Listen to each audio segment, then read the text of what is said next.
और मैं अपना एक्सपीरियंस शेयर करना चाहता हूँ। और मैं सारे सत्संगों की बात नहीं कर रहा हूँ, मैं उस पर्टिकुलर सत्संग की बात कर रहा हूँ कि नाम तो था सत्संग, लेकिन उसमें सिर्फ योग के बारे में बताया जा रहा था, और वो भी कितने प्रकार के योग हैं और उनके क्या नाम है, मतलब किताबी वर्णन।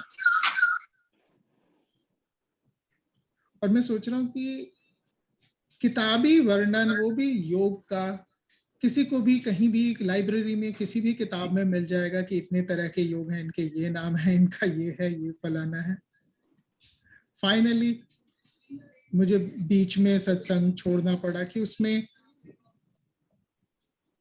किताबों की बात हो रही थी, मतलब किताबी जानकारी की बात हो रही थी, जो कि कहीं भी मिल जाएगा। तो खैर, मैं किसी को क्रिटिसाइज करने के लिए यहाँ पे नहीं बैठा हूं, मैं सिर्फ ये समझा रहा हूं कि सत्संग का किताबों से और किताबी जानकारी से कोई लेना देना नहीं है। सत्संग का तो ये मतलब है कि आप आराम से प्रेम से बैठो और आपस में शेयर करते हैं, और कोई आपको आपकी भाषा में समझाता है कि आपने क्या करना है। जो सत्संग का जो मेन उद्देश्य है वो है सवाल जवाब। अगर आप भगवत गीता को भी पढ़ते हैं, सारा ज्ञान जवाब के रूप में आया है, सवाल पूछे गए और जवाब के रूप में आया है। और भगवत गीता में भी इतने सवाल पूछे हैं अर्जुन ने, तरह तरह के सवालों पे सवाल पूछे हैं, जवाब पे भी सवाल पूछे हैं, पर कृष्ण कहीं भी परेशान नहीं होते, हर सवाल का जवाब देते हैं। उसी तरह से मैंने पिछले सत्संग में बताया था अष्टावक्र गीता के बारे में, जो कि कृष्ण से भी हजारों साल पहले आए थे अष्टावक्र, और मैं अपने इसमें अष्टावक्र को भी अवतार ही मानता हूं। और वो भी एक सवाल जवाब है, और सवाल जवाब किसके बीच में? अष्टावक्र और राजा जनक, सीता के पिता राजा जनक, जो कि अष्टावक्र को अपना गुरु मान बैठे थे, और अष्टावक्र उस समय सिर्फ 12 साल के थे। तो पूरी की पूरी अष्टावक्र गीता भी सवाल और जवाब है।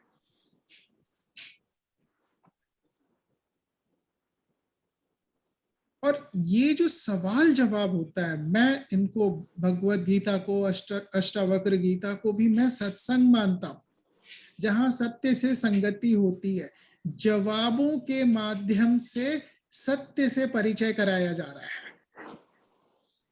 कृष्ण ने भी अर्जुन के सारे सवालों के जवाब दे करके सत्य से उनकी संगति कराई।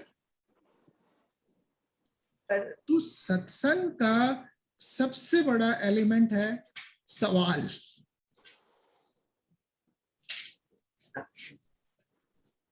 आपको लग सकता है कि ये शायद एक छोटी सी बात है, और मैं पब्लिक फोरम पे कैसे ये छोटी सी बात पूछूं, लेकिन वो बात कभी भी छोटी नहीं होती है। उसका आध्यात्मिक इंपॉर्टेंस बहुत ज्यादा होता है, उसका आध्यात्मिक महत्व बहुत ज्यादा होता है। यही एक क्वेश्चन करूंगी, जितने भी गुरु या विद्वानी या हम बोले जो स्पिरिचुअली जो गाइड करते हैं, उठा ले प्रेक्षा, उन लोग से कोई क्वेश्चन करो तो गुस्सा हो जाते हैं। ये हम अपने शास्त्रों में भी देखेंगे कई बार। आपको बहुत कम लोग हैं जो तो रौद्र रूप या गुस्सा या क्रोध और स्पिरिचुअलिटी में क्या कनेक्शन है, क्योंकि मैंने ज्यादातर देखा है जो स्पिरिचुअल अपने आप को बोलते हैं या बोलते हैं मुझे एनलाइटमेंट है या मुझे थोड़ी नॉलेज है या अपने आप को समझ, वो अगर वो जो कह रहे हैं उससे कुछ भी अलग बोला जाए तो वो गुस्सा हो जाते हैं या क्रोधित हो जाते हैं। ये मैंने बहुत बार ऑब्जर्व किया। तो इन हाँ, दोनों के बीच ये में हम बहुत अच्छा। कृष्ण से नहीं बोल रहे हैं। कृष्ण जी का जो अवतार में जो जवाब दिया गया वो अवतार थे इसलिए, पर ये प्रैक्टिकल में हम बहुत सारे सत्संग में भी देख चुके हैं, जो बोल रहे होते हैं अगर उनकी जो वो बोल रहे हैं उससे आप अगर डिफर करते हैं या कोई चीज उससे अलग क्वेश्चन पूछ, तो एक सिंपल जवाब होता है मैंने तो थोड़ी ना बोला था आपको, मेरे को क्या पता है, या फिर वो गुस्सा हो जाते हैं। तो ऐसे में सत्संग का क्या फायदा? वो सत्संग है ही नहीं। हाँ, पर मैं ये चीज कई बार कई लोगों को नोटिस कर चुकी हूँ तो कि वो गुस्सा हो जाता है। मैं एक ही चीज दोनों हाथ जोड़ के विनम्रता से इसका जवाब ये दूंगा कि अगर ऐसा होता है किसी के साथ भी तो प्लीज वहां से छोड़ के चले जाएं। वो कोई गुरु नहीं है, वो ढोंगी है, चाहे उसका नाम शंकराचार्य ही क्यों ना हो।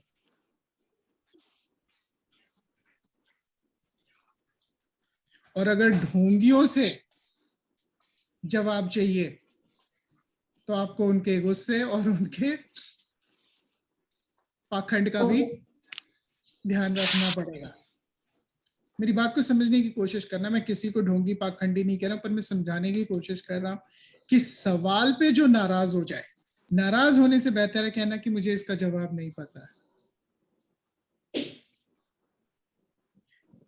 हाँ, कई बार ऐसा हो सकता है कि कोई सवाल पूछ रहा है पूरी सत्संग को सिर्फ रोकने के लिए, वो सिर्फ अपनी अहंकार में सवाल पूछा जा रहा है, एक ही सवाल को घुमा फिरा के पूछा जा रहा है, जिसका कि जवाब देते देते कितना भी जवाब दे लो घुमा फिरा के फिर वही सवाल पूछने लगता है। तो मुझे समझ में आता है कि उससे आगे बढ़ने की कोशिश होगी किसी भी गुरु की कि हम एक ही जगह पे क्यों अटके रहें। लेकिन अगर वो बात नहीं है तो नाराज होने वाली कोई भी बात नहीं है। नाराज इंसान तभी होता है जब उसके पास जवाब नहीं है, और मैं उसे गुरु मानता ही नहीं जिसके पास की जवाब नहीं है।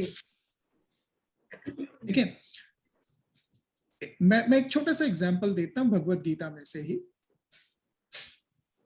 कि अर्जुन को समझाते हुए कृष्ण समझा रहे हैं कि ज्ञान सबसे ऊंचा है और ज्ञान का मार्ग सबसे ऊंचा है।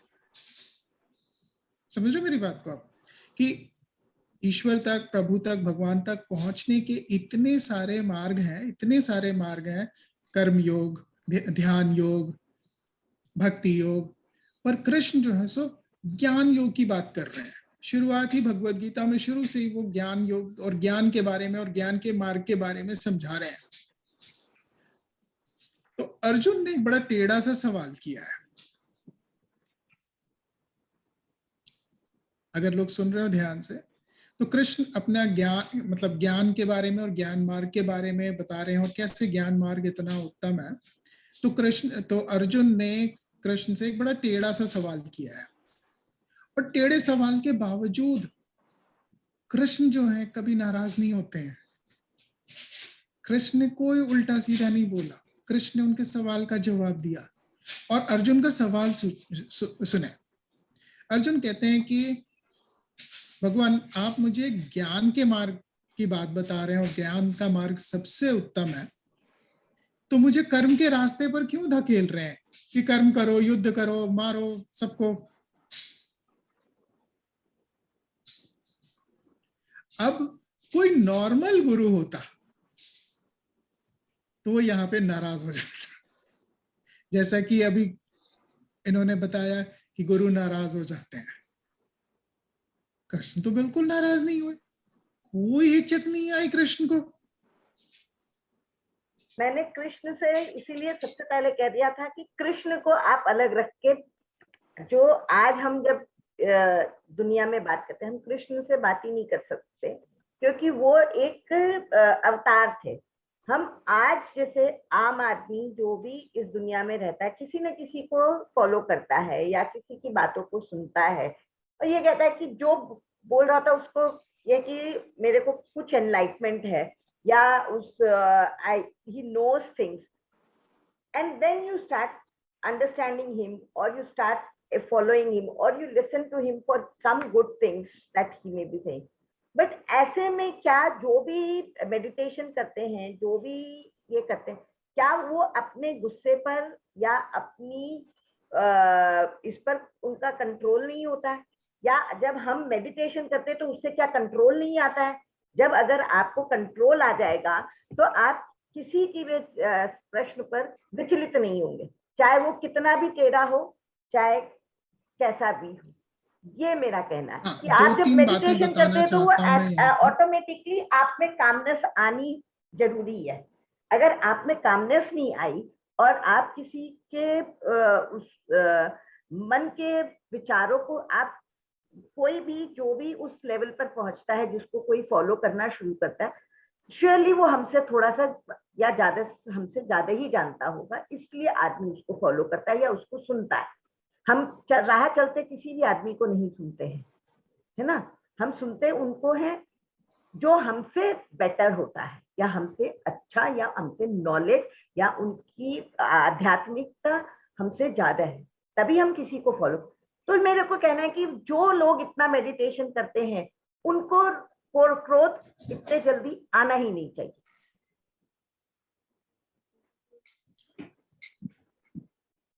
आपने कभी देखा उनको मेडिटेशन करते हुए? मैं किसी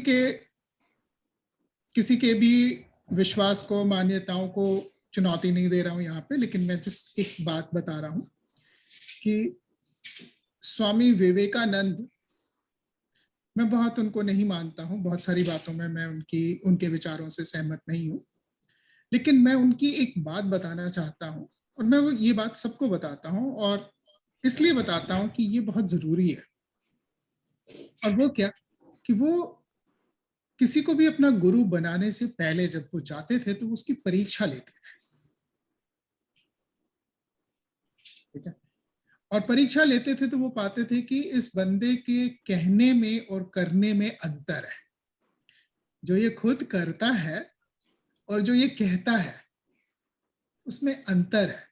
जो ये औरों को शिक्षा दे रहा है ये खुद ही उस पर नहीं चलता है। तो अगर आज आपको बोला जाए कि आप लोगों को शिक्षा दो तो आपको कोई दिक्कत नहीं है, दुनिया की सारी अच्छी बातें आप बता दोगे, लेकिन उसका कोई अर्थ नहीं है अगर आप खुद उस पर अमल नहीं करते हो।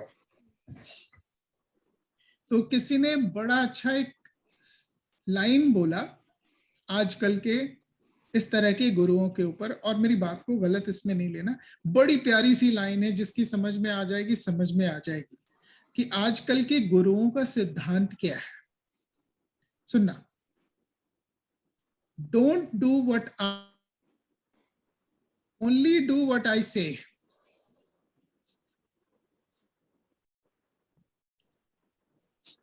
Do what I say, don't do what I do. मतलब मैं जो करता हूं वो मत करना, मैं जो कहता हूं वो करो। मतलब अपनी कहनी को वो खुद ही नहीं फॉलो करते हैं। अपनी कहनी को फॉलो करने पड़े तो बहुत सारे गुरु ये गुरु का ढोंग नाटक छोड़ के भाग जाएंगे। दूसरों के लिए तो आप कुछ भी नियम बना दो, सुबह 4 बजे उठो, ये करो, फलाना करो, ढमकाना करो, स्नान कराओ भगवान को, तो ये करो, तो भोग लगाओ, तो उसके बाद तुम खाना, तो आखिर में खाना, तो ये करना, तो योग करना, तो फलाना करना, तो ढमकाना करना।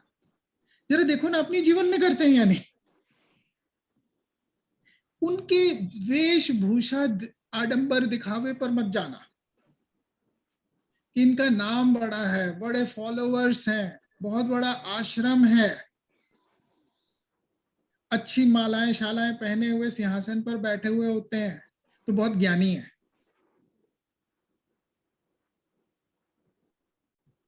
आप मेरी बात को समझने की कोशिश करना, इन चीजों पर नहीं जाना, इससे ज्ञान नहीं आता है। किसी पद से, किसी भी, कितनी भी बड़ी फॉलोइंग हो जाए, कितना भी बड़ा आश्रम हो जाए, कोई जरूरी नहीं है कि ज्ञान उनके पास है। और मैं जो लोग पिछली बार की सत्संग में थे मेरे साथ, मैं वहां उनको याद दिलाना चाहता हूं कि जब मैंने बात की थी अष्टावक्र गीता की, मैंने थोड़ा सा कबीर को भी बीच में लाया था। मैं वही बात समझा रहा हूं कि कबीर तो एकदम पढ़े लिखे नहीं थे, अपना नाम तक नहीं लिख सकते थे, और कबीर ने कभी इस बात को छिपाया नहीं। कबीर ने अपने बारे में खुद लिखा है कि मस्जिद छुओ ना कागज कलम, मतलब कि मैंने कभी कागज कलम छुआ ही नहीं है। किस लिए छूते, लिखना पढ़ना आता ही नहीं था कबीर को, पर वो भी महाज्ञान को प्राप्त हुए। ठीक है, जुलाहे के घर में पैदा हुए थे, कपड़ा बुनते थे और आखिर तक कपड़ा बुनते रहे, कोई फर्क नहीं आया। कोई बड़ा सा आश्रम नहीं था, कोई बहुत ज्यादा फॉलोवर नहीं थे, पर ज्ञान को प्राप्त हुए। पढ़ाई लिखाई फॉलोइंग पद प्रतिष्ठा की कोई जरूरत नहीं है ज्ञान के लिए, ज्ञान के मार्ग में। और एक और चीज बता रहा हूं, अभी किसी और को मेरे पास मैसेज आया था, इस तरह के कई सारे सवाल, और मैंने उसको यही बोला, मैंने कहा भाई तुम जानकारी इकट्ठी कर रहे हो, और जितनी ज्यादा जानकारी इकट्ठी करोगे तुम उतना ही दूर जा रहे हो भगवान से। तुम अपने रास्ते से, आध्यात्मिकता से, मोक्ष मुक्ति से उतने ही ज्यादा दूर जा रहे हो। जानकारी का तो कोई महत्व है ही नहीं इस रास्ते पे। अगर जानकारी का महत्व होता तो कबीर कभी नहीं पहुंचते, कबीर को कभी नहीं मिलता। ठीक है, शास्त्र पढ़ने वाले जितने लोग हैं, कई तो अपने को कहते भी शास्त्री है, अपने टाइटल के आगे शास्त्री लगा हुआ है। मुझे शास्त्रियों के खिलाफ कुछ नहीं है, मैं सिर्फ समझाने की बात बता रहा हूं कि शास्त्र पढ़ने वाले लोग वो जानकार होते हैं, ज्ञानी नहीं होते हैं। और शास्त्र पढ़ने वाले लोग नियम कानून से चलेंगे, शास्त्र के खिलाफ कुछ बोला तो वो नाराज हो जाएंगे। जो उसमें लिखा है बस वही सत्य है। तो ये लोग सिर्फ शास्त्र को फॉलो करने वाले हैं, तो आपको इनको फॉलो करने की क्या जरूरत है? अगर उसी मार्ग पे चलना है तो उसी शास्त्र को उठा लो ना, पढ़ लो शास्त्र को अगर आप पढ़े लिखे हो।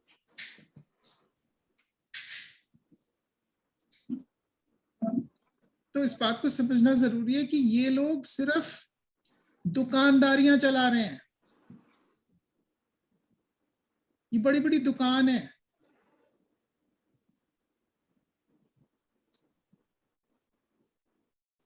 ज्ञान नहीं है अभी इनके पास। हाँ, जानकारी बहुत हो सकती है, बड़ी बड़ी जानकारी हो सकती है, वेद को याद किया हुआ होगा, भगवत गीता याद हो सकती है, महाभारत रामायण उपनिषद कंठस्थ किए हुए होंगे, बहुत जानकारी है, लेकिन अभी ज्ञान नहीं आया। और ज्ञान के लिए जानकारियों को छोड़ना पड़ता है। जितनी ज्यादा जानकारी ज्ञान से उतना दूरी।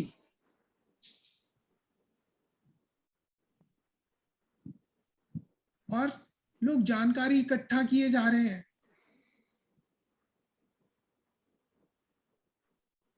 और अभी थोड़े दिनों पहले की बात है, किसी और ने मुझे मैसेज किया और उस मैसेज का ये था कि मैं इतना क्वालिफाइड हूँ, इतना एक्सपीरियंस है, और मुझे अपने क्वालिफिकेशन और एक्सपीरियंस के हिसाब से कुछ नहीं मिलता है। बड़ी शिकायतें थी। तो मैंने कहा कि उसको जवाब ये दिया कि 1 मिनट के लिए अपने क्वालिफिकेशंस को, अपने एक्सपीरियंस को भूल जाओ, क्योंकि ये क्वालिफिकेशन कुछ नहीं है, एक्सपीरियंस कुछ नहीं है, सिर्फ अहंकार है। और तुमको ये लगने लगा कि तुम बड़े योग्य हो क्योंकि तुम्हारे पास ये क्वालिफिकेशन है, ये एक्सपीरियंस है, तो दुनिया तुम्हारा स्वागत करे। जब तुमको लगने लगेगा कि तुम बड़े योग्य हो तो तुम बेकार हो जाओगे।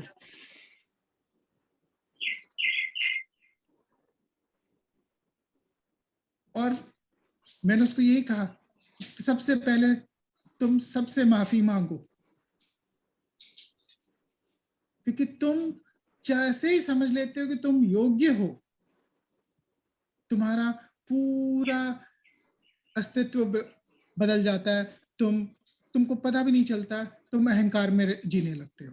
और उस अहंकार में तुमने कितने ऐसी हरकतें की होंगी जो कि पूर्णतया अहंकार पूर्ण होंगी, और बाहरियों के साथ नहीं, वो अपने घर से ही शुरू होता है।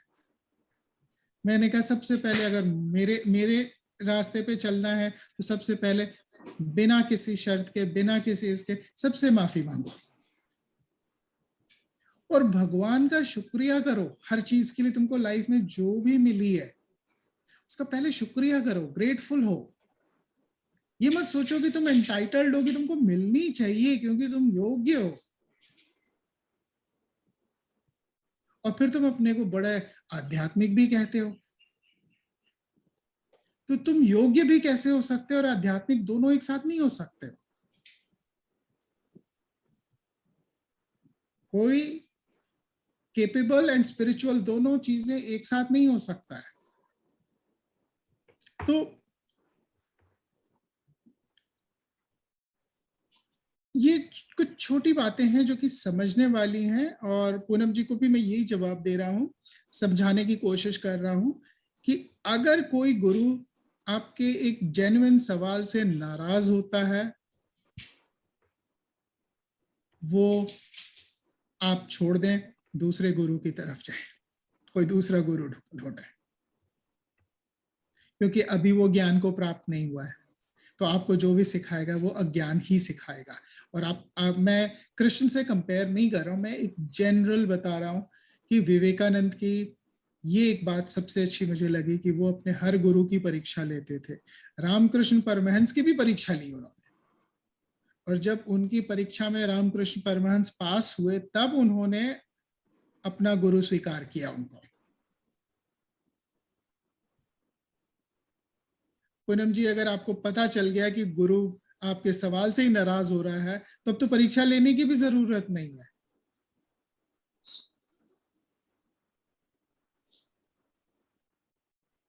और सिर्फ ये सोच लेने से कि किसी ने गेरुआ वस्त्र पहन लिया है और किसी के इतने सारे शिष्य हैं तो उसके पास बहुत ज्ञान होगा, ये कोई जरूरी नहीं है।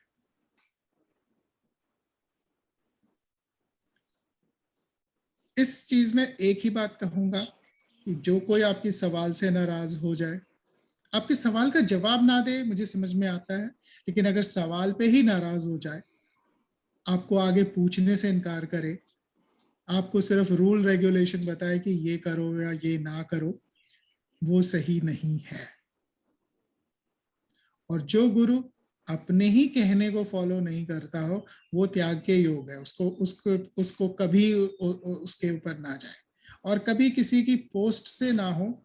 देखें, मीराबाई के गुरु थे रविदास, चमारों की बस्ती में रहते थे।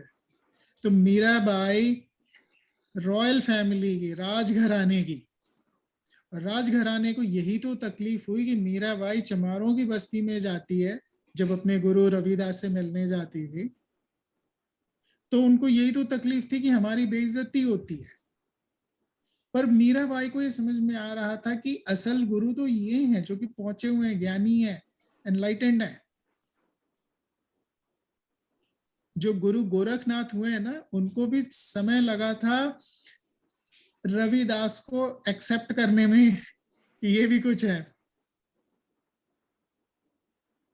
और गुरु गोरखनाथ का भी कद छोटा पड़ गया था रविदास के सामने। मैं अभी उस डिटेल में नहीं जा रहा हूं, पर मैं समझाने की कोशिश कर रहा हूं कि जो भी कोई नाराज हो जाए, जो भी कोई रूल्स रेगुलेशंस की बात करे, वो ज्ञानी नहीं है। उसको अगर गुरु आप बनाते हो तो ये आपकी गलती है, उसकी नहीं। अगर आप लोगों को हमारा ये चैनल पसंद आ रहा है तो प्लीज़ कमेंट करके हमें बताएं। अगर किसी खास विषय पर वीडियो देखना चाहते हैं तो वो भी कमेंट सेक्शन में लिखकर हमें बताएं। हमारा उद्देश्य सनातन धर्म की परंपराओं, सनातन धर्म के रीति रिवाज, सनातन धर्म की गहराइयों को समझना और समझाना है। हमारे इस उद्देश्य में आप भी हमारी मदद कर सकते हैं, हमारे वीडियोस को लाइक करके, हमारे चैनल को सब्सक्राइब करके और अपने परिवार और मित्रजनों में शेयर करके। धन्यवाद।